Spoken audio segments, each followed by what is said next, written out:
Hey, I'm Pep, and today we're going to look at the Stardew Valley Guidebook. I know this isn't a board game, but it's a video game and it's fun. And I'm going to talk about this because it's cool. A friend gave me this guidebook about 2 years ago, I think. I've always been a big fan of Stardew Valley. And I didn't usually look a lot of stuff up, but, if I wanted to know something, I would look it up. And so this guidebook is wonderful.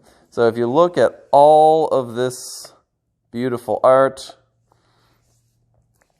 and then when you open it up, it actually has this, which we'll set aside for a second, because it has the actual hard book, and I just love it. Now, you notice it's second edition. The one downside to something like this, you see Carrie Fry and Concerned Ape. That's who makes the game. The one problem with something like this is the game does have updates, big updates actually, but the upside is whenever an update comes out, it generally doesn't change anything, it more adds things to the game. So there's some stuff that isn't in here, but there isn't really anything in here that's wrong. So let's just quickly pencil through and we'll see, again, beautiful art. It has a nice little thing. There's the credits, the people who worked on it. Ta-da! And then it has a nice thing. I've never used this because I play a lot of different farms. But if someone had only ever played one farm, this would be kind of neat. And yeah, it's got a nice breakdown of where everything is: people, places, farm life, crafting and cooking, fishing, mining, adventuring, community involvement and advancement goals, and the appendix and farmer's almanac.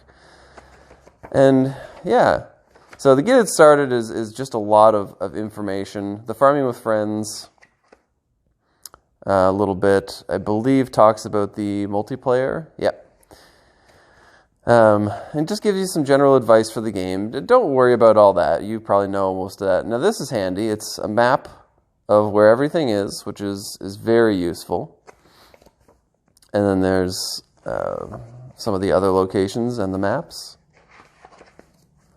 Now, here is also very helpful. It shows you where various things are found. And this is wonderful. All the things that are in the general store, carpenter shop, all the shops, what you can buy at what time. And then this is great too. It's the people, and it's what the people like, what the people dislike, etc. It even has things that are universally liked by pretty much everybody, universally disliked. Nobody wants quartz. Nobody. Is that quartz? I think that's quartz. Anyway, and then it breaks it down. Now, every once in a while, there'll be somebody who has an exception to that rule from before. Yeah, and so this is really helpful. But the reason I set this aside earlier is that if the only thing you really use is that friendship thing, well, guess what? It's right here. So this is really easy. You have all the people, all the things they like and dislike, and it's just all available, boom, right like that. Let's keep going.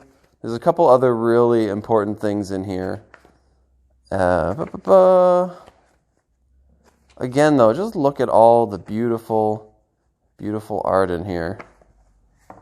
And the sides are color-coded so you know where you can skip to.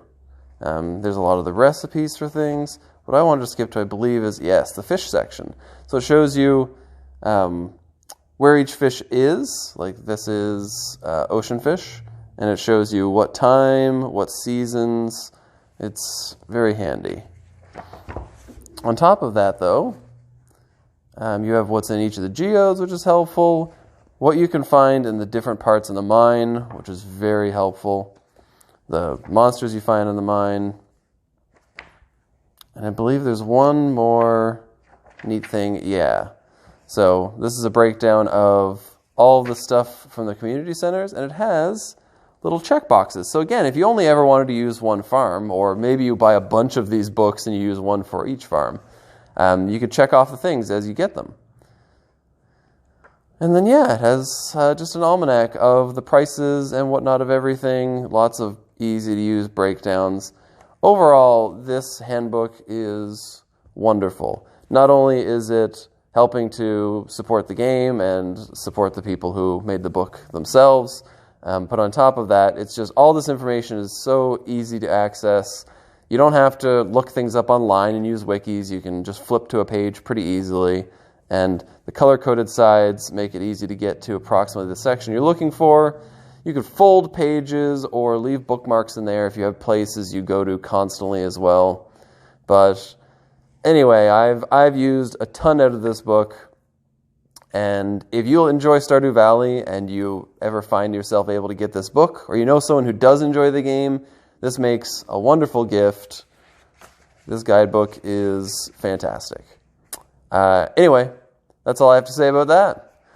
Thanks for watching.